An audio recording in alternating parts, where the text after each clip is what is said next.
우리 지난주에 수목금 3일 동안 신년기도회 했습니다. 신년기도회 할 때에 시편 139편 우리 이 부분을 봤습니다.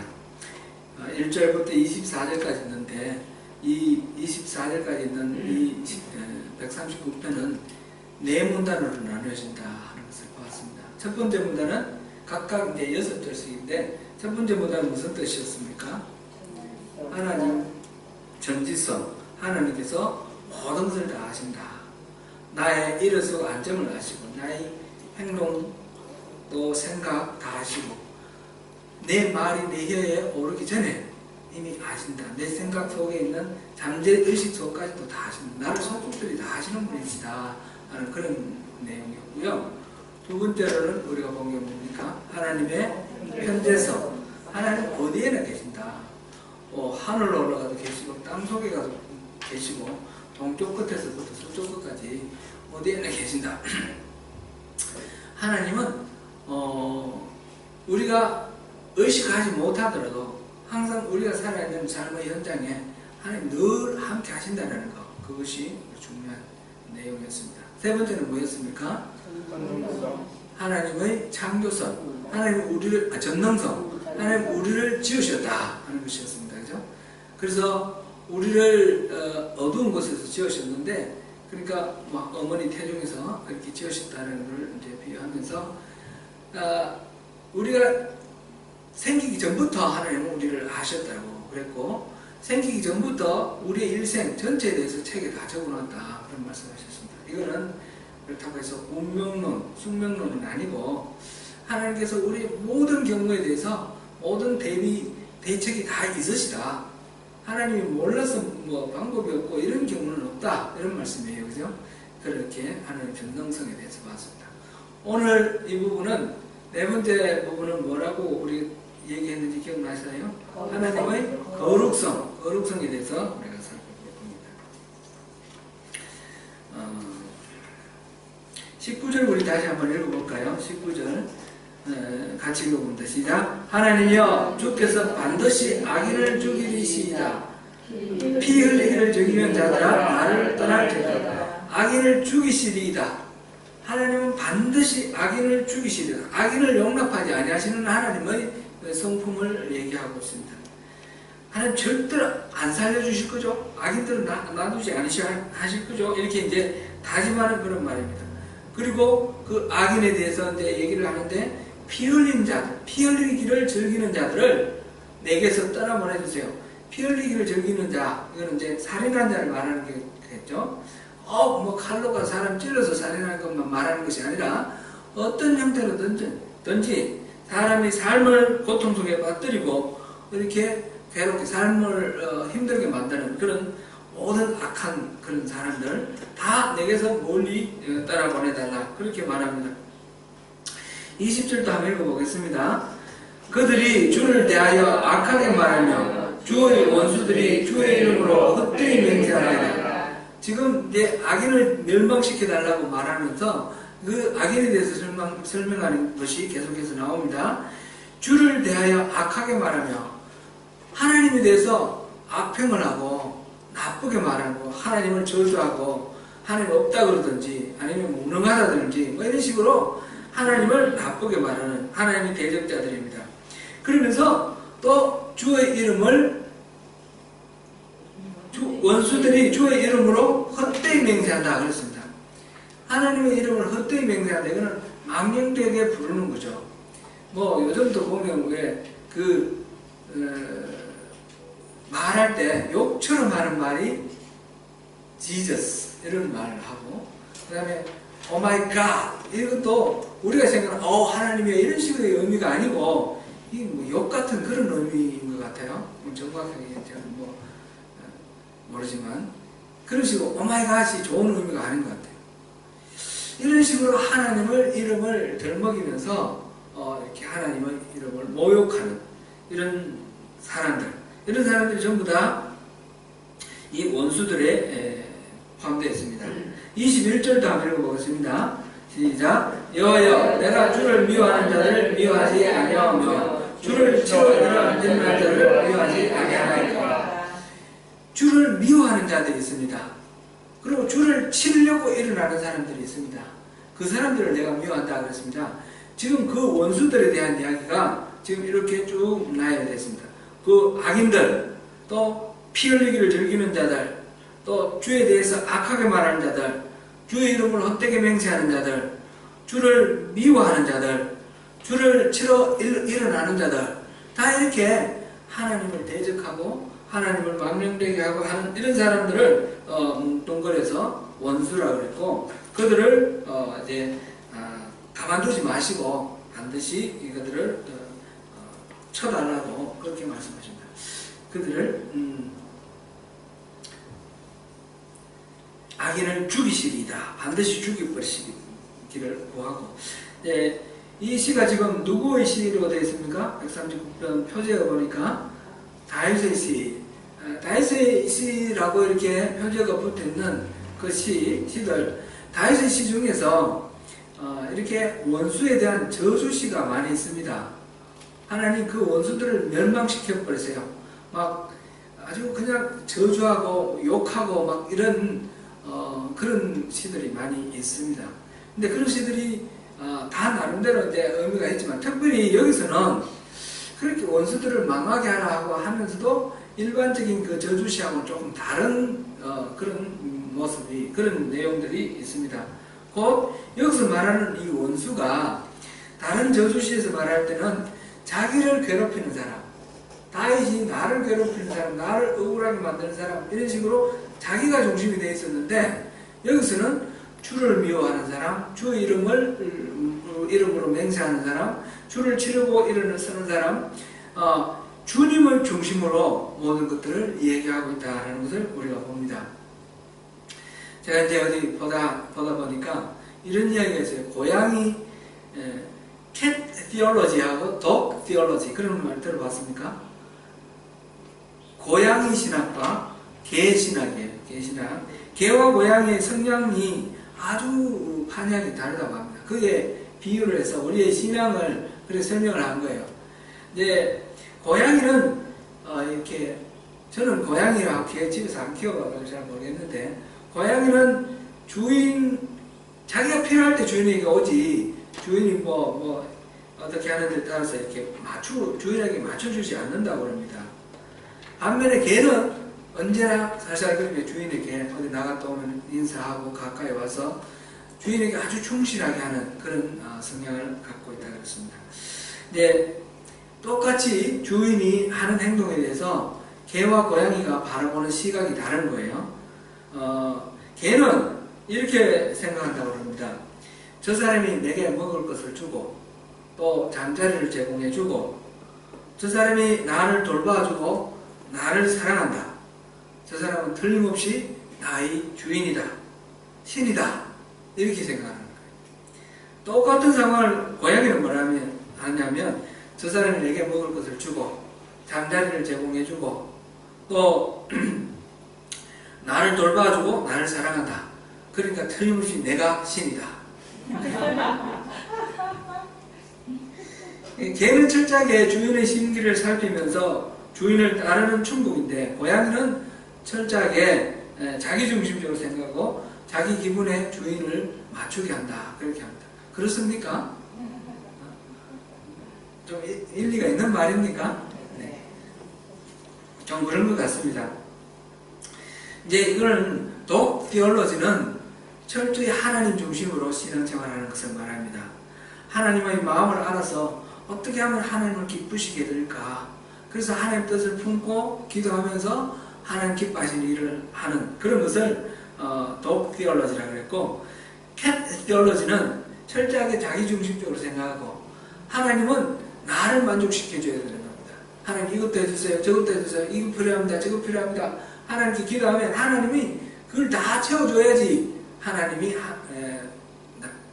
믿어지는 거예요. 믿어지고 하나님으로 대접받는 그런 디올로지가 캣 디올로지라고 했습니다. 우리 신앙 그동안에 대해서 여러 번 우리가 살펴봤습니다. 자기중심적인 신앙과 하나님 중심적인 신앙. 자기중심적인 신앙은 율법주의, 기복주의, 인본주의, 우리 봤지 않습니까 여러분? 자기의 목적대로 하면 그건 기복주의가 되는 것이고, 자기의 자원으로 하면 율법주의가 되는 것이고, 자기의 길, 자기의 방식대로 하면 이거는 인본주의가 되는 겁니다. 이제 그게 아니라 그 중심에 자기를 빼버리고 하나님을 중심으로 두고 하나님의 목적을 위해서 하나님이 공급해 주시는 그 자원으로 하나님 방식대로 살아가는 것이 이게 참된 신앙이다. 우리가 이걸 봤습니다. 지금 다윗이 지금 노래하고 있는 바가 바로 그런 겁니다. 다윗이 지금 원수들을 다 죽이시라고 그러는데, 악인을 죽이시라고 그러고 원수를 내게서 떠나보내라고 그랬는데, 그 악인 원수가 자기에게 자기 중심적으로 판단해서 자기에게 어떤 해코지 한다든지 자기와 어떤 상관관계에 있는 사람을 말하는 것이 아니고, 주를 대하여 악하게 말하고 주의 이름으로 맹세하고 또 주를 미워하고 주를 치러 나서는 사람들, 이렇게 하나님의 관점에서 하나님의 뜻에 어긋나 있는 그 사람들을 악인이라고 그러고 원수라고 그러고, 그것들을 물리치는 것을 지금 하나님께 요청합니다. 이 네 번째 문단, 하나님의 거룩성을 노래한다고 그랬는데 바로 그 이유가 바로 그렇습니다. 다윗은 거룩하신 하나님께 원수들의 멸망을 구하면서 바로 자신에게 있는 그 악과 그 죄, 그 원수들을 물리쳐서 자기 또한 하나님과 같이 거룩하도록 그렇게 요청하는 것입니다.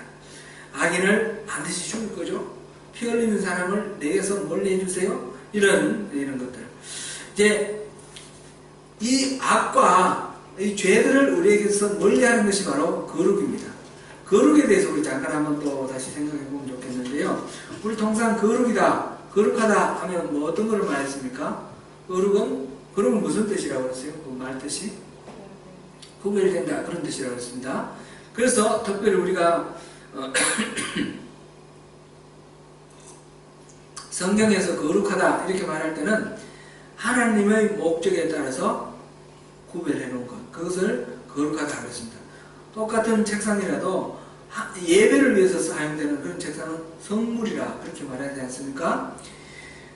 건물 빌딩이 예배를 위해서 사용되면 성전으로 이렇게 불려지는 거죠. 그런 식으로 이제 하나님을 섬기는 사람들을 또 성도다 부르고, 이렇게 하나님의 목적에 맞춰서 구별된 것을 거룩이다 이렇게 말하는데, 원래 거룩은 구별된다, 다르다 이런 뜻인데, 이거는 하나님의 속성을 나타내는 말입니다. 하나님은 다른 누구와도 구별되는 그런 존재입니다. 세상에 어떤 피조물도 하나님하고 같은 존재는 없습니다. 하나님은 어떤 피조물과도 구별되는 존재입니다. 그래서 거룩이다, 구별된다 이 말이 하나님의 속성을 나타냅니다. 하나님의 속성을 나타내는 모든 말은 바로 이 거룩하다라는 말로 설명해도 좋습니다. 하나님이 선하시다 그러면 거룩함으로 선하신 겁니다. 그런 식으로 이 모든 하나님의 속성은 바로 거룩한 건데, 그 거룩한 하나님과 우리와 관계가 있어야 되지 않습니까? 만남이 있어야 되고 교류가 있어야 되는데, 이 하나님, 절대적으로 거룩하신 하나님, 세상의 모든 피조물들과 구별되는 그 하나님하고 우리가 어떻게 만나느냐 하는 거죠. 출애굽기 33장에 보면 그런 이야기가 있습니다. 모세가 이제 시내산에 올라가 있는 동안에 이 산 아래에서 황금 송아지를 만들었죠. 그래가지고 모세가 내려오면서 하나님이 그 새겨주신 십계명 돌판 2개, 그거를 막 화가 나가지고 그걸 집어 던져버렸습니다. 그리고 그게 깨져버리고, 그래서 이제 하나님 편에 설 자가 나오라. 그래서 레위 사람들이 나오고, 그래서 3,000명이 거기서 이제 죽는 그런 사건이 있었습니다. 그러고 난 뒤에 이제 다시 모세가 하나님께로 올라가죠. 하나님, 제발 용서해 주세요. 이들을 용서해 주세요. 이들을 용서 안 하시려면 하나님의 그 생명책에서 내 이름도 지워버리세요. 그렇게 이제 아주 간절하게 하나님께 용서를 구해서 하나님 용서를 해주십니다. 용서를 해주시는데 하나님 말씀하시기를, 그래, 내가 용서해 줄게. 내가 약속한 그 가나안 땅 너희들 올라가라. 잘 먹고 잘 살아라. 나는 안 간다. 이제 그 말씀하시니까 이제 모세가 다시 매달려서, 하나님 안 가시려면 우리도 안 갑니다. 하나님 안 계시는 가나안 땅 의미 없습니다. 이 광야라도 하나님 계시는 광야가 더 좋습니다. 그렇게 이제 하나님께 매달려서 결국 하나님이 그래 같이 가겠다 그런 말씀을 하셨어요. 그죠? 하나님 그 말씀을 하시고 난 뒤에 모세가 이제 하나님께 하나님 영광 보여주세요. 하나님 영광 보여주세요. 그런데 하나님이 네가 내 얼굴을 보지 못할 거다. 내 얼굴을 보고는 살아있는 존재 중 살아남을 자가 없다. 그렇게 말씀하시면서 하나님이 이제 자신을 나타내 보여주시는데 그 하나님이 모세를 그 바위 틈 속에 두시고 하나님은 손으로 이렇게 가려주시고 하나님 지나가시고 등만 보게 했다. 이렇게 이제 기록되어 있습니다. 모세는 어떤 모세입니까? 지금 시내산 꼭대기에서 40일 동안 하나님하고 대화했던 사람입니다. 그죠? 그리고 하나님은 모세를 친구라 불러주셨습니다. 그렇게 가까운 모세도 하나님을 직접 만나는 것은 불가능한 겁니다. 하나님이 그 영광을 직접 보여주실 수 없는 것입니다. 그만큼 하나님은 거룩하시고 우리는 죄인입니다. 죄인. 이 거룩과 죄는 서로 같이 공존할 수가 없습니다. 빛과 어둠이 공존할 수 없는 것처럼 빛이 있는 곳에 어둠은 물러가야 되는 것처럼 그 하나님의 거룩함과 우리 죄인된 우리가 만날 수가 없습니다. 우리가 하나님을 만나야 되는데 그래야 우리가 예배도 드리고 하나님도 알고 하나님 마음도 알고 이래야 되는데 하나님을 만날 수가 없습니다. 다윗은 지금 하나님을 하나님의 원수가 내 원수가 됐다 이렇게 말을 하고 있지 않습니까? 이거는 하나님하고 다윗하고는 어떤 관계일까요? 굉장히 친밀한 관계입니다. 그죠? 우리가 늘 기도하는 대로 하나님 마음 보여주세요. 하나님 뜻을 보여주세요. 그렇게 기도를 해서 하나님 얼굴을 구하는 기도로 이제 다윗의 생각은 자기 생각이 아니라 하나님의 생각으로 생각합니다. 저런 사람, 하나님을 대적하는 사람, 저런 사람이 있을 수 있을까? 그러면서 그 사람에 대해서 하나님이 노하실 그 진노로 자기가 노하고 있습니다. 그러니까 다윗이 지금 노래하고 있는 이 부분은 하나님과 완전하게 하나가 되어 있는데 하나님과 우리는 이렇게 완전하게 하나가 되는 것하고 또 거룩함으로 하나님 가까이 범접할 수 없는 것하고 이 두 가지가 우리 신앙에 같이 있어요. 공존해야 되는 거예요. 이게 이제 어떻게 우리가 해야 될 것인가 우리에게 숙제이고 필요합니다. 이게 오늘 아침 우리 새벽 예배 때도 이걸 우리가 나눴거든요. 하나님과의 친밀함과 하나님을 경외함 이 두 가지는 서로 반대되는 성격입니다. 하나님을 친밀하게 너무 친밀하면 하나님을 경외하는 게 없어지고 또 하나님을 너무 경외하면 하나님을 친밀함이 없어지는 겁니다. 오늘 아침에 또 우리 이 생각해 본 거하고 똑같이 한번 생각해 보면 지구가 태양을 도는 것 이거 태양을 돌아가는 이 공전을 생각을 해보면 좋겠습니다. 태양이 있는데 지구가 있으면 이 만유 인력의 법칙에 있어서 끌어당기는 힘이 있어요. 끌어당기는 그래서 어떤 질량이 아주 큰 거에 작은 거는 달려 들어가게 되어 있습니다. 우리가 이 물건을 이 공중에 놓으면 이 땅에 떨어지죠. 이 떨어지면 지구가 당기는 힘이 세가지고 이게 떨어지게 되어 있습니다. 이게 중력의 법칙 아닙니까? 만유인력의 법칙이 중력의 법칙인데 이 태양이 잡아 당기는 힘, 이거를 구심력, 공구자, 공의 한가운데 구심력이 작용을 해서 지구는 안으로, 태양으로 당겨 들어가는 이 당기는 힘이 있습니다.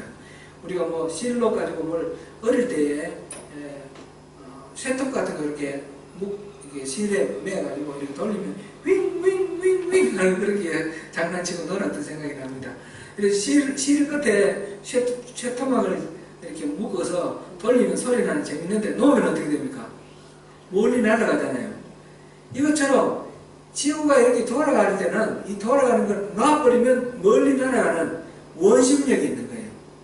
이 중심에서부터 멀어지는 힘이 있는 거예요.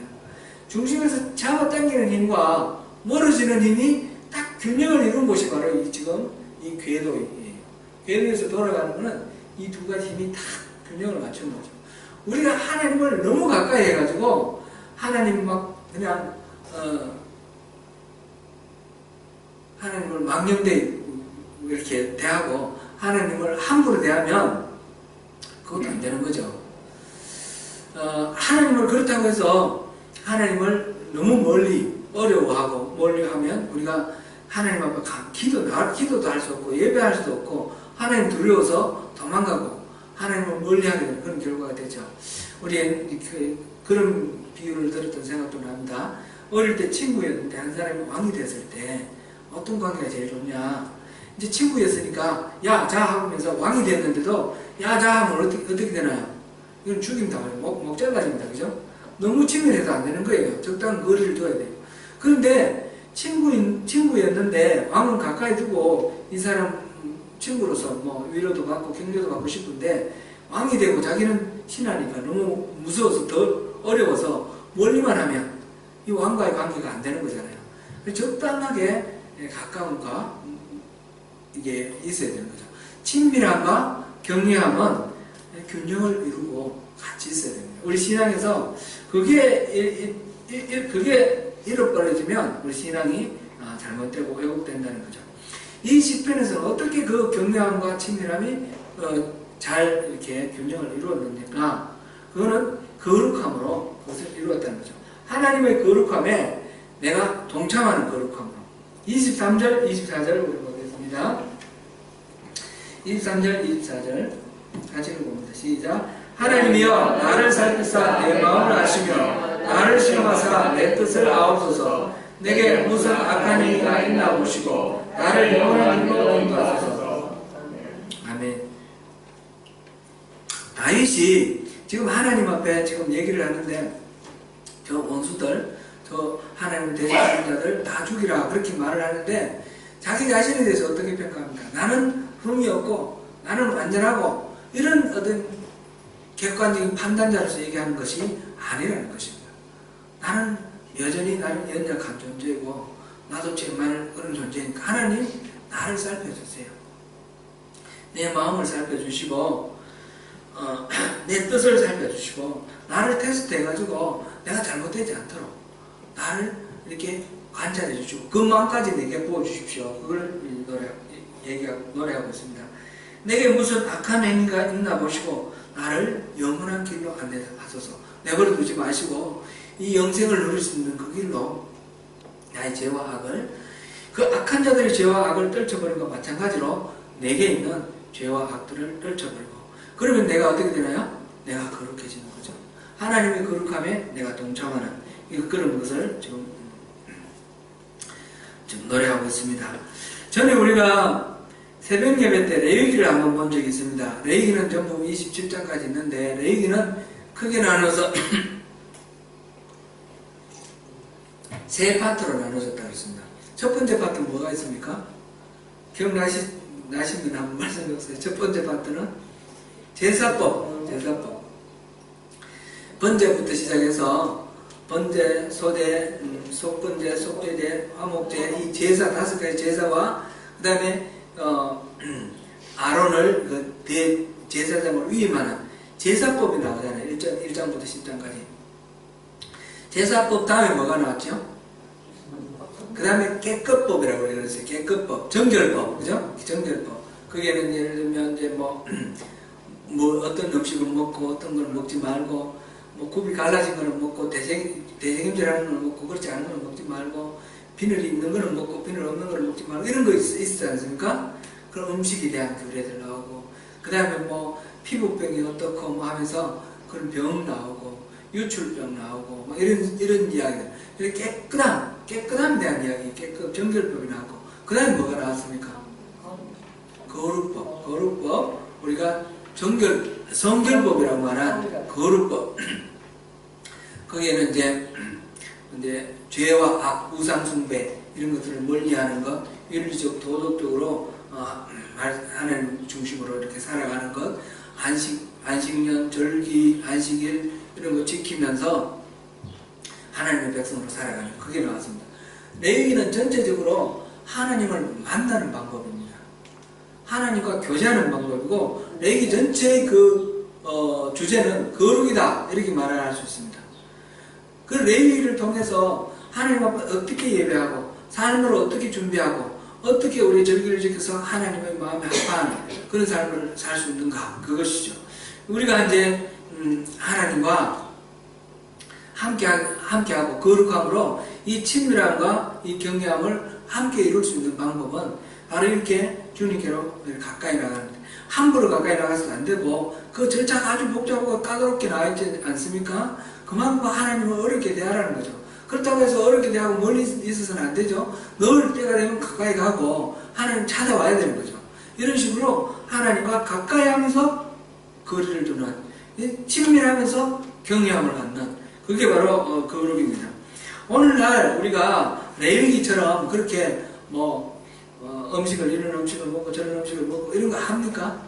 그런 거 안 하죠. 신약 시대 되면 모든 것이 다 해결이 됐습니다. 하나님께서, 예수님께서 대제사장으로서, 예수님께서 또 어린 양으로서 단번에 드려지는 제사를 드렸습니다. 그래 들었기 때문에 다시 짐승을 잡아서 이렇게 태우고 이런 제사는 지낼 필요가 없어졌습니다. 그것뿐만 아니라 하나님이 주신 것은 속된 것이 없기 때문에 감사함으로 먹으라 그랬습니다. 그 음식 자체가 정결하지 않고 이게 없다라는 것입니다. 그리고 그 밖에 여러 가지 이제 도덕들 지침 이런 것들도 지금 그 예수님께서 바리새인들과 싸움하고 막 이렇게 하는 그 가장 큰 게 뭡니까? 율법주의 아닙니까? 그죠? 율법주의. 이렇게 하라 저렇게 하라는 거, 율법을 지키기 위해서 막 이렇게 만들어 놓은 거, 그 조문 자체가 중요한 것이 아니라는 것입니다. 지금은 레위기에 나와 있는 이 조문들을 그대로 지키지 않습니다. 그러면 우리가 거룩함을 위해서 그러면 어떻게 해야 됩니까? 이건 상관없이 그냥 아무렇게나 살아도 됩니까? 그게 아니라는 거죠. 예를 들면 이제 음식이다. 그러면 음식 그 자체는 아무런 의미 이제 우리가 지켜야 될 이유가 없습니다. 그러나 그 음식을 구별하려고 한 그 하나님께서 구별하라고 하신 그 하나님의 마음, 하나님의 목적이 있습니다. 우리가 함부로 살면 안 되고 언제나 구별되게 살아라는 것이죠. 행동도 마찬가지고 절기 지키는 것도 마찬가지고. 그래서 우리가 오늘날도 우리가 거룩함으로 하나님 앞에 나가는 경건의 훈련이 반드시 필요하다는 것입니다. 율법주의를 절대적으로 배격하면서 경건의 훈련을 반드시 하라는 것입니다. 예를 들어서 이제 우리가 예배하는 것, 삶의 전부가 다 예배 아닙니까? 모든 삶의 전부가 다 예배인데 그러면 따로 모여가지고 우리 예배할 필요가 있나요? 구별되는 것이 필요하다는 것입니다.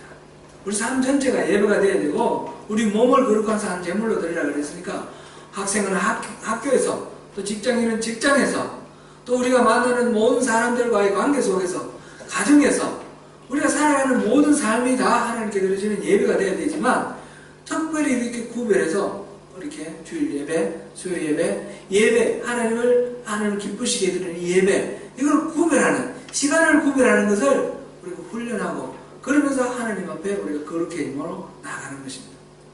기도는 언제 합니까? 기도는 항상 하는 거죠. 하루 종일 쉬지 말고 기도하라 그랬지 않습니까? 그런데 쉬지 말고 기도하라.